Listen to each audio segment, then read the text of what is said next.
What's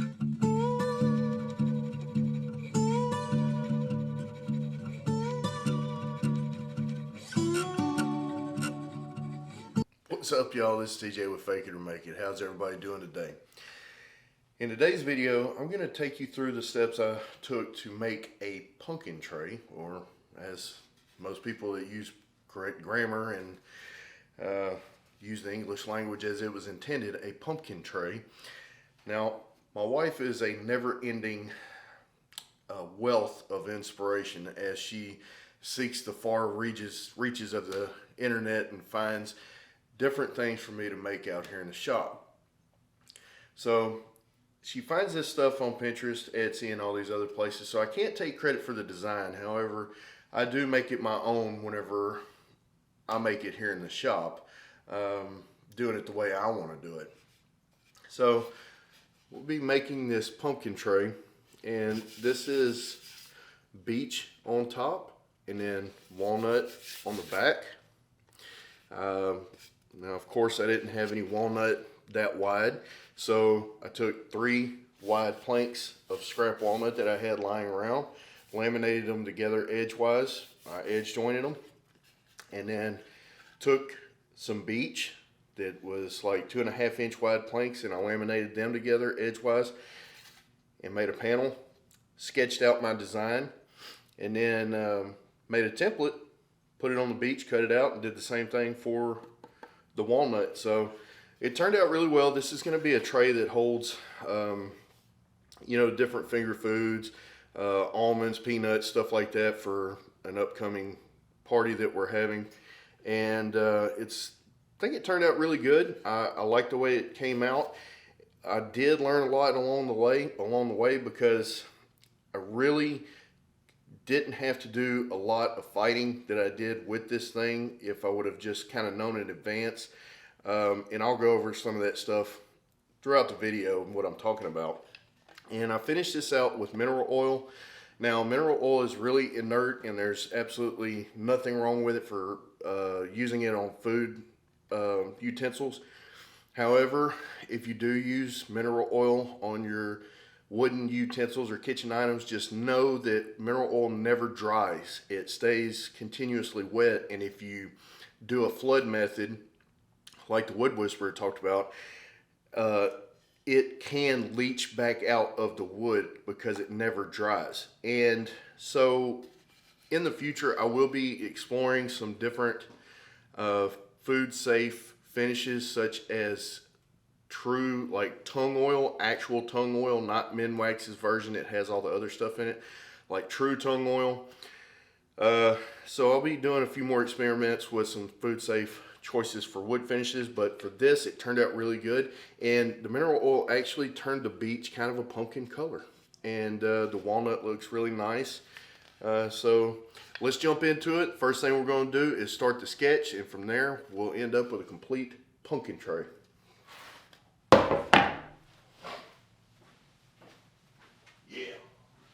Pumpkin tray. Peanut butter pumpkin time. So to start off with, I used some brown construction paper, a pencil, some French curves, and a steel ruler to lay out some symmetry lines, and then I just basically drew 3 different ellipses and put a stem on top. Now, any way you do this will be fine. You can't really, do this the wrong way. As long as you're happy with the end result of the drawing and the design, that's really all that matters. Next, I began cutting up my slats of beech.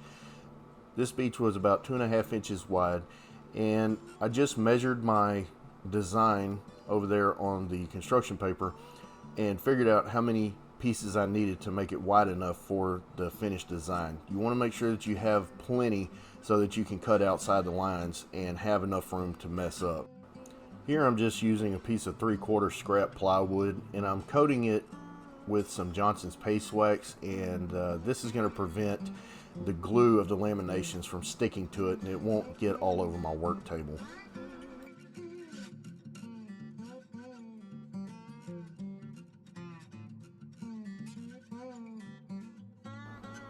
Due to a dead battery in my camera, I lost a little bit of this footage right here. But as long as you have good edge joints, your lamination will come out fine. Just make sure that you use enough glue to have some good squeeze out.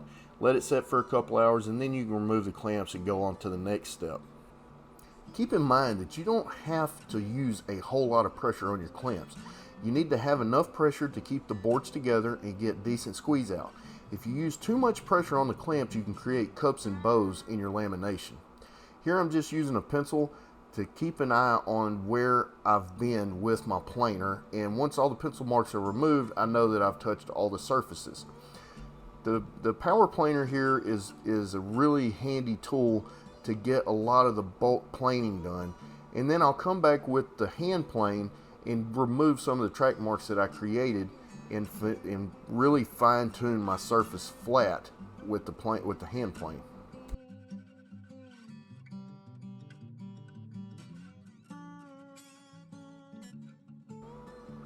Now that I've verified that I have a nice flat surface to work with, I didn't have to do both sides, just one side. The next thing I'm going to do is apply the stencil. Now, here's one of the things that I told you that I kind of screwed up on. I have a background in airbrushing, and so I made my stencil entirely too literal here. I should have just cut the outside around it. There was no need for me to cut the inside out. And so by doing that, it made it harder to apply, and it wanted to curl up, and it was just kind of a pain. I'm just so used to cutting the negative and positive areas out. I should have just cut the silhouette of it and just put the entire sheet of paper on there and then cut around it, because there was no need to cut it out with the pair of scissors like I did. And I kind of messed up when I was cutting the stencil with the scissors, so I'm having to re-sketch the stem of the pumpkin there at the top, and I'm just putting some pencil marks down so I know that exactly which pieces need to come out and what piece need to stay. Using a paddle bit, I drilled holes in each section that needs to be removed so that I could drop my jigsaw blade in there and have a starting point. Alternatively, you can cut through the outside and just glue that outside rim back together, but I prefer having less glue joints than I already have, so I opted to do it this way. You want to leave your pencil mark. You want to not cut out your pencil mark whenever you're doing stuff like this. You want to be able to sand up to the finished edge that you want to have.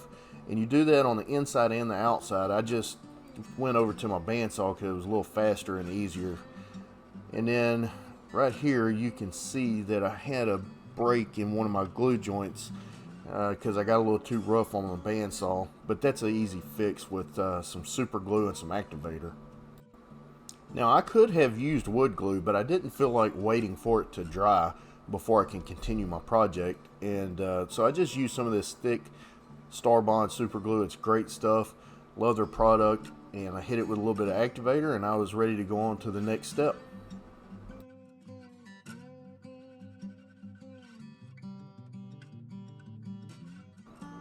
Next, I needed to refine my edges inside and out. If you don't have one of these oscillating spindle sanders, they're totally worth the money, but you can do this by hand with a wooden dowel and some sandpaper. But I'm telling you right now, I don't know how I've made it this far without one of these oscillating spindle sanders. I absolutely love this thing, so you should really think about getting one if you plan on doing a lot of woodworking projects, because it's just so handy. In retrospect, I could have made both my top and bottom laminations at the same time, but I was kind of just playing this whole project by ear. And I wanted to take and put, so that I could save as much walnut as possible, I wanted to put a longer piece in the middle, but as you'll see here shortly, I didn't do that because my mind wandered too far from the project. But I'm just kind of picking out the grain and making sure that the grain kind of lines up and looks nice together. So I'm just cutting up the pieces of walnut on the chop saw and getting my edges nicely square and flush so that I make a good edge joint. And you can see down there where I made the lamination, started gluing it together, that I put the short piece in the middle because I wasn't paying attention. And the short piece was supposed to be a little bit longer to account for the stem being higher up there at the top of the design. Here's where I screwed up again. I should have just used a glue stick, some Elmer's glue or something, to glue this construction paper to the to the wood, because that Super 77 spray adhesive is some tough stuff. And I had to sand off all of that paper from my stencil. So you don't have to use some permanent spray adhesive. It is handy because it sprays, but it's a lot harder to remove than the Elmer's glue. So just keep that in mind whenever you're gluing your stencil onto your wood.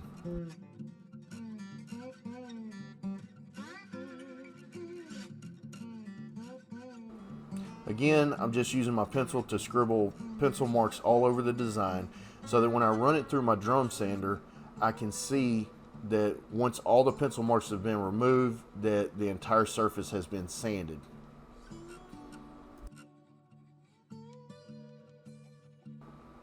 This here is just a little bit of rinse and repeat. I'm taking the clamps off the walnut lamination.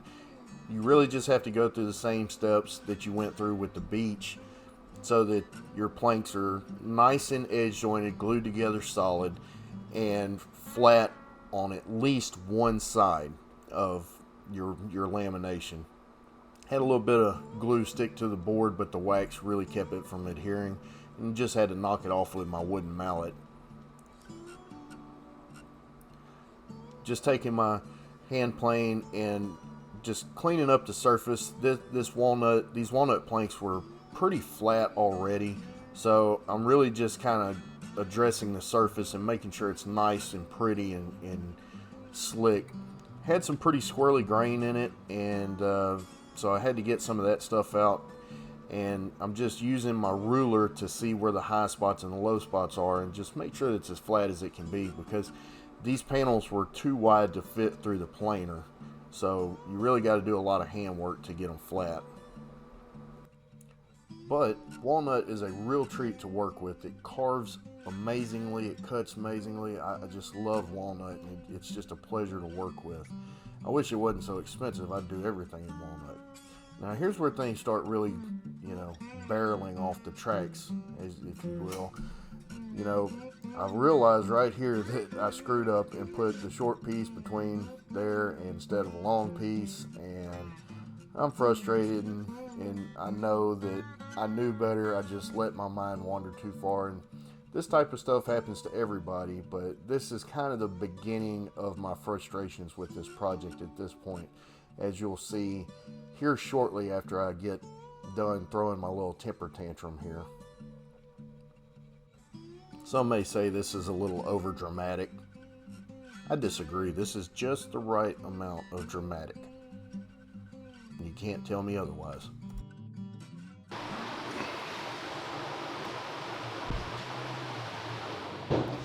Gosh, damn it!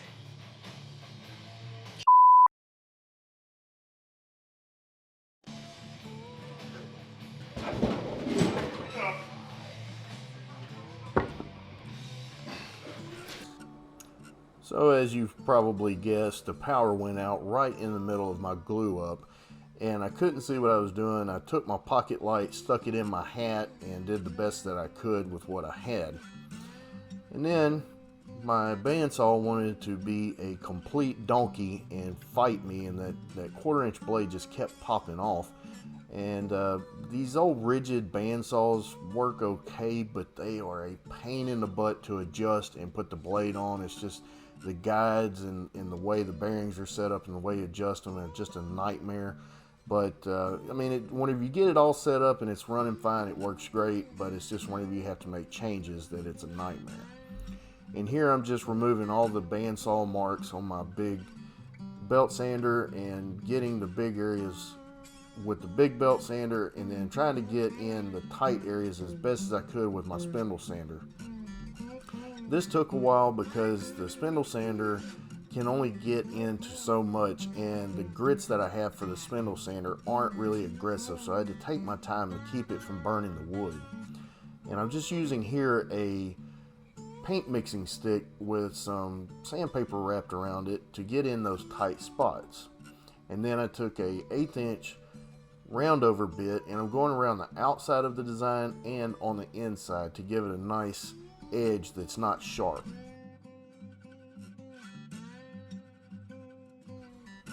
Once I finished routing the edges, I came back with some sandpaper and made sure that I removed any bearing marks from the router. Mineral oil has a lot of uses. The use we're looking for today is a food-safe wood finish, but you know, I'm sure it could come in handy for other things, apparently, according to the label. And I'm just using a paper towel to apply this stuff and make sure that I just rub it in and work it into the wood really thoroughly and remove any excess that doesn't absorb into the wood. It changes the color of the wood slightly. It made the beech a little more orange colored, but I think it worked out good because it has more of that pumpkin characteristic, kind of that orangey looking color. So it worked out good. The oil, whenever it got on the walnut, that walnut was really dry, so it just soaked it in really quickly, but it really brought back a lot of the walnut characteristics and showed off that really beautiful grain and all the characteristics that walnut has. The edges took quite a few more coats because the end grain was gonna, you know, soak up a lot faster than the long grain, but I just made sure that I put enough of this oil on there that I had a nice coverage, and anything that didn't soak into the wood grain, I came back with a dry paper towel and removed the excess that didn't get soaked up by the wood. Like I said earlier, mineral oil is a non-drying oil, so any excess oil that the wood has, it will leach it out or sweat it out, and it's not a big deal. You just go back and wipe off whatever comes out of the wood with a paper towel, and the wood will find itself in equilibrium with the right amount of oil that it wants in its pores. Let me know what you guys think about this project. I had fun building this. I think it turned out really nicely. The walnut and the beech go perfect together. Even though I had a few stumbles and some problems along the way, I think ultimately it turned out good. Let me know what you guys think. Be sure to like and subscribe, and yeah, I'll come back now.